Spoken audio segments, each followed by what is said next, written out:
Hello everyone, welcome back to my YouTube channel. ඉතින් කොහොමද හැමෝම සතුටින් පරිස්සමින් ඉන්නව නේද?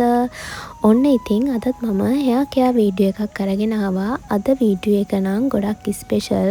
අවසාන වෙනකම් බලන්න. ඉතින් මම මේ විදිහට වීඩියෝ එක පටන් ගන්නම්කෝ. hair එක wash කරලා ඉවර වුණාම ඔයා මොකද කරන්නේ?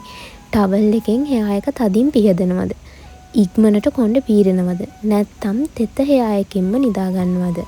ගොඩක් වෙලාවට අපි හිතන්නේ hair එක wash කරලා ඉවර වුණාම අපේ hair care routine එක ඉවරයි කියලා. හැබැයි ඇත්තටම hair wash එකෙන් පස්සේ අපි කරන දේවල් තමයි අපේ hair එකට ගොඩක් වැදගත්.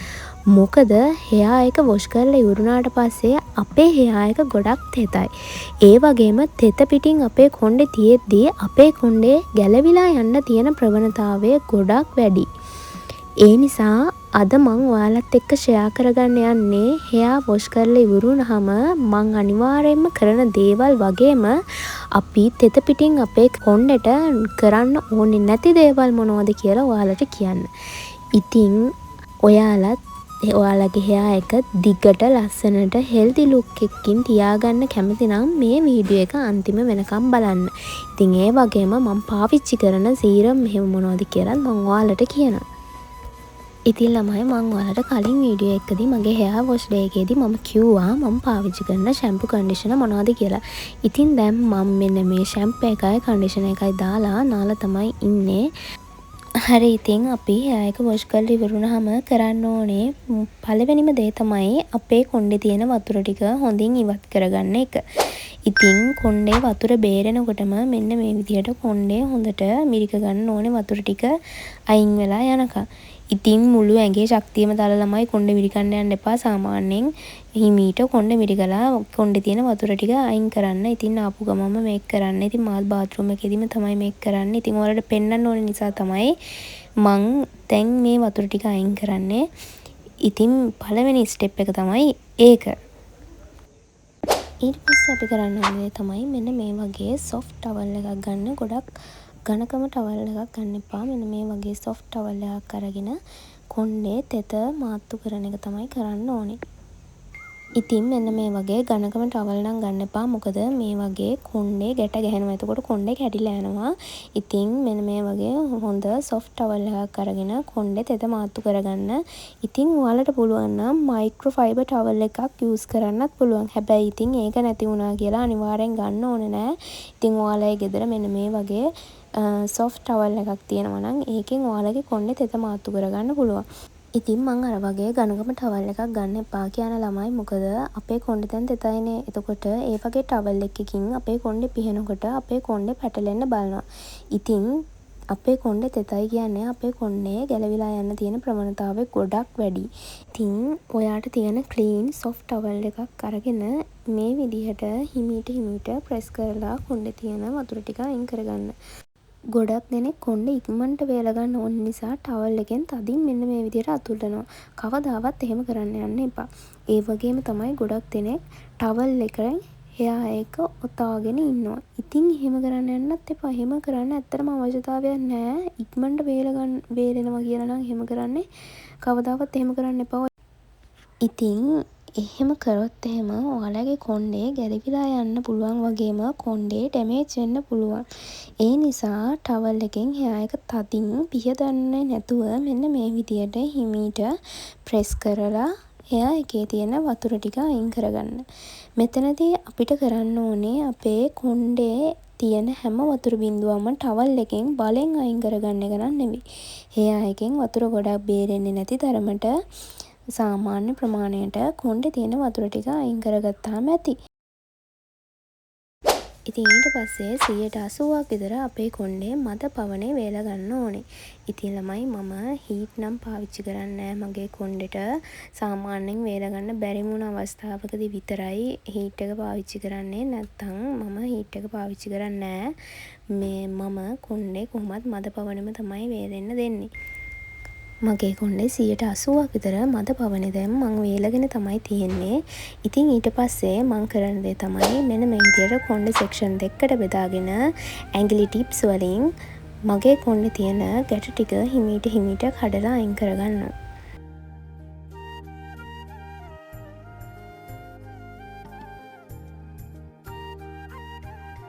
ගැටයක් හම්බුනහම ඒක බලෙන් ඇදලා කඩන්නේ නැතුව ඇඟිලි දෙකෙන් හිමීට මෙන්න මේ විදිහට ඒ ගැටය ලිහිල් කරගන්න ඕනේ. ඒ විදිහට මුලින් ඉඳන් අගට යනකම් හෙමින් කරගෙන යන්න. ඉතින් මේ විදිහට කොණ්ඩේ ගැට ටික කඩද්දී අපේ කොණ්ඩේ ගැලවිලා යන්න තියෙන ප්‍රවණතාවය ගොඩක් අඩුයි. ඉතින් ඔයාලා අවසාන වෙනකම් බලන්නකො මගේ කොණ්ඩේ කොච්චර ප්‍රමාණයක්ද යන්නේ කියලා.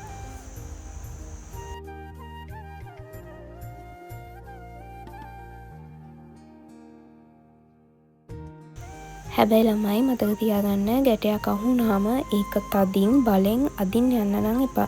ටිකක් වෙලාවක් අරගෙන පොඩි කොටස් වලට හරි වෙන් කරගෙන හෙමින් ලියා ගන්න. ඉතින් ලස්සන දිග කොණ්ඩයක් තියාගන්න නම් අපි පාවිච්චි කරන ප්‍රොඩක්ට්ස් වගේම අපි කොණ්ඩේ හැන්ඩල් කරන විදිහත් ගොඩක් වැදගත්. ඒ නිසා අද ඉඳන් කොණ්ඩේ ගැට ගැහුනහම කලබල වෙලා පනාවෙන් ඇදලා කඩන්නේ නැතුව මුල ඉඳන්ම ඇඟිලි තුඩු වලින් හෙමින් ලියාගෙන බලන්න.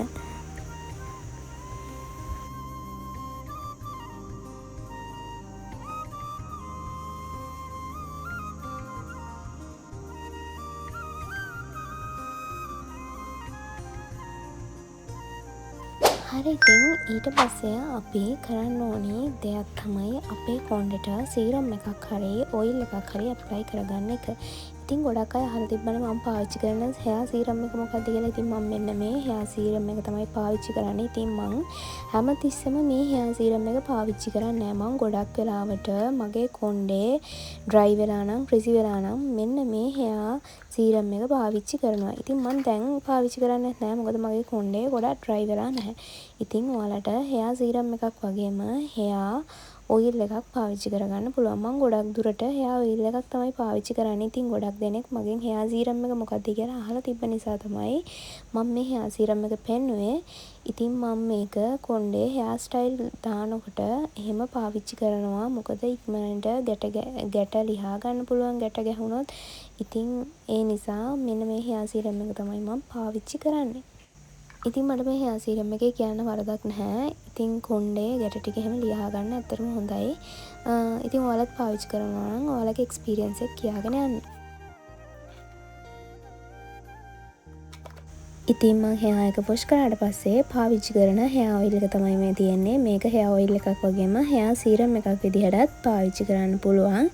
ඉතින් මම හෙයා එක වොෂ් කරලා ඉවරනහම මෙන්න මේ හෙයා ඔයිල් එක තමයි පාවිච්චි කරන්නේ.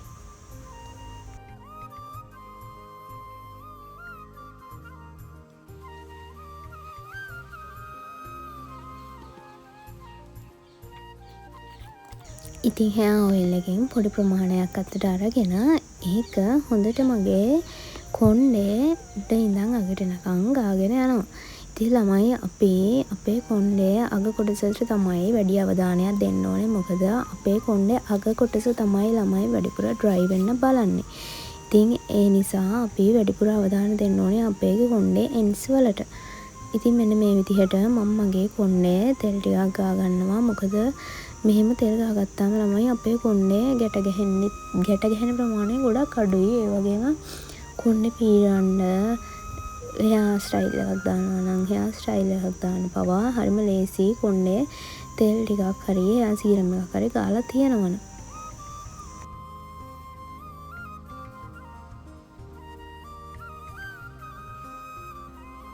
ඉතින් මම ඔයාලට මගේ කලින් වීඩියෝස් වලත් කියලා තියෙනවානේ මම සාමාන්‍යයෙන් මගේ හෙයා එකට ඔයිල් ඇප්ලයි කරලම තමයි ඉන්නේ. මොකද මට මගේ කොණ්ඩේ ගැට ගැහුනොත් එහෙම ඒක ලියා ගන්න හරි අමාරුයි. ඒ වගේම ළමයි මගේ කොණ්ඩේ හෙල්දි විදිහට තියාගන්න මට වුමනාව තියෙනවා. ඒ නිසා තමයි මම හැමතිස්සෙම මගේ කොණ්ඩේ ඔයිල් ඇප්ලයි කරලා ඉන්නේ. ඒ වගේම මට ඔයිල් නැති වුනහම මට ඔළුවේ කැක්කුමක් හැදෙනවා. ඒ නිසා තමයි මම ඔයිල් ඇප්ලයි කරලා ඉන්නේ. ඉතින් ඒක තමන්ගේ කැමැත්ත ළමයි. ඉතින් ගොඩක් අය කැමති නෑනේ මේ හෙයා එකට ඔයිල් ඇප්ලයි කරන්න. ඉතින් මම නම් එහෙම නැහැ ළමයි. මම සාමාන්‍යයෙන් ඔයිල් ඇප්ලයි කරලම තමයි ඉන්නේ. ඉතින් ළමයි අපි අපේ කොණ්ඩෙට සෑහෙන්න වියදම් කරලා ප්‍රොඩක්ට් අරගෙන ඒවා අපේ හෙයා එකට ඇප්ලයි කරාට පස්සේ ඒ වගේම පවා අපිට රිසල්ට් නැති අවස්ථා තියෙනවා. ඉතින් ළමයි අපි සෑහෙන්න වියදම් කරලා ප්‍රොඩක්ට් ගන්න එක නෙවෙයි ළමයි කරන්න ඕනේ. අපි අපේ කොණ්ඩෙට ආදරය කරන්න ඕනේ. ඒ වගේම අපි අපේ කොණ්ඩේ හැන්ඩල් කරන විදිහත් ගොඩක් වැදගත්. අපේ කොණ්ඩේ හෙල්දි විදිහට තියාගන්න.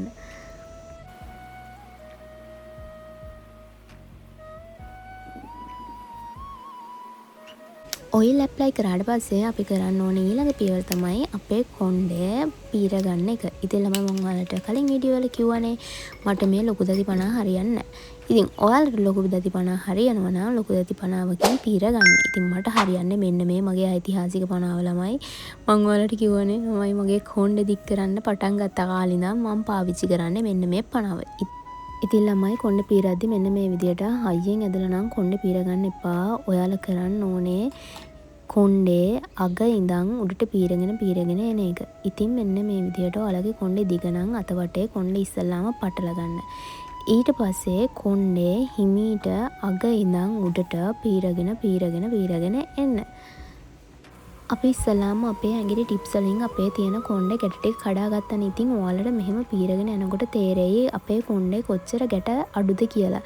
ඉතින් ඔයාලත් ඒ ක්‍රමය try කරලා බලන්න. අපි හැමෝම ආසයිනේ ලස්සන කොණ්ඩයක් තියනවට ඒත් සමහර වෙලාවට අපිට නොදැනීම අපේ අතින් අපේ කොණ්ඩේ ඩැමේජ් වෙනවා. ගැටයක් ආවම හයියෙන් ඇදලා කඩනවා, තෙත කොණ්ඩෙත් හදින් පිරිමදිනවා, ඉක්මනට පීරන්න ගිහින් කොණ්ඩේ කැඩෙනවා. හැබැයි අපේ කොණ්ඩේටත් ජෙන්ට්ලි කෙයා එකක් ඕනේ. ඒ නිසා අද ඉඳන් කොණ්ඩේ හැන්ඩල් කරන හැම වෙලාවකම ටිකක් හැමින් පරිස්සමින් හැන්ඩල් කරන්න. ගැටයක් තිබුණත් ඉවසීමෙන් ඒක ලිහිල් කරන්න. තෙත කොණ්ඩේ නම් තවත් පරිස්සමට හැන්ඩල් කරන්න ඕනේ. මොකද ලස්සන කොණ්ඩයක් කියන්නේ ප්‍රොඩක්ට්ස් වලින් විතරක් ලැබෙන දෙයක් නෙවෙයි. අපි ඒ කොණ්ඩෙට දෙන ආදරෙත් ඒකට බලපානවා.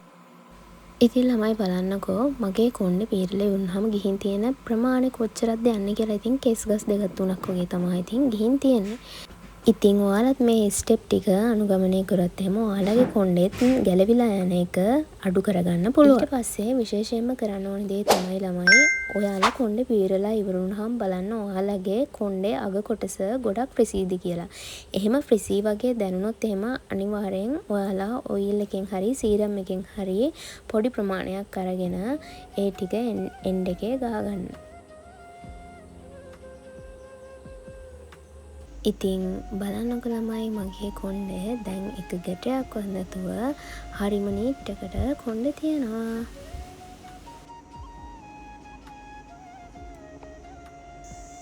හරි ඉතින් අපි දැන් බලමු කොණ්ඩෙට තෙත පිටින් කරන්න හොඳ නැති දේවල් මොනවද කියලා. පළවෙනියෙන්ම මම ඔයාලට කියන්නේ තෙත කොණ්ඩේ තදින් ටවල් එකකින් පිහදාන්න යන්න එපා. නාල ඉවර වුණාම අපිට ඉක්මනට කොණ්ඩේ වේල ගන්න ඕන නිසා ටවල් එක අරගෙන තදින් පිහදාන්න පටන් ගන්නවා ගොඩක් අය.